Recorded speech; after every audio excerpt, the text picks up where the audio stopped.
Kalau Allah minta sesuatu yang kita betul-betul sayang, mampu tak kita lepaskan? Kita semua cakap kita ikhlas, tapi cuba tengok balik. Yang kita sanggup bagi tu selalunya yang kita memang dah tak nak. Contoh, ada duit lebih, baru bagi. Kita nak bagi baju, tapi bagi yang lusuh, yang lama dah tak pakai. Itu bukan ikhlas, itu buang. Ikhlas tu bila Allah minta yang kita betul-betul sayang dan kita tetap bagi. Nabi Ibrahim tunggu anak berpuluh tahun, doa siang malam, dan bila dapat, Allah perintahkan untuk sembelih anaknya. Logik kita akan fikir, kenapa Allah bagi kalau end up Allah nak ambil balik?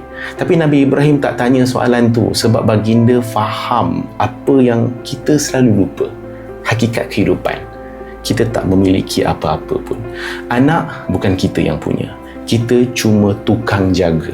Nabi Ismail, anak yang patutnya menangis waktu tu, jawab dengan sangat tenang, wahai ayahku, lakukanlah apa yang diperintahkan. Kerana Nabi Ismail faham kehendak Allah lebih utama daripada kehendak diri sendiri. Kita ni hilang 100 pun tak tidur dah 3 hari. Sebab tu Allah suruh kita korban setiap tahun. Bukan Allah perlukan korban darah binatang. Allah Maha Kaya. Tapi untuk kita berlatih melepaskan. Sekali setahun Allah bagi kita peluang untuk rasa, walaupun sikit, apa yang Nabi Ibrahim rasa. Apa kata tahun ni?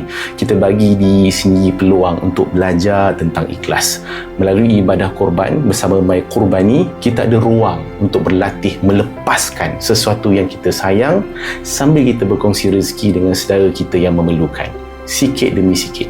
Sampai satu hari nanti, hati kita betul-betul sampai pada ikhlas yang Allah mahu.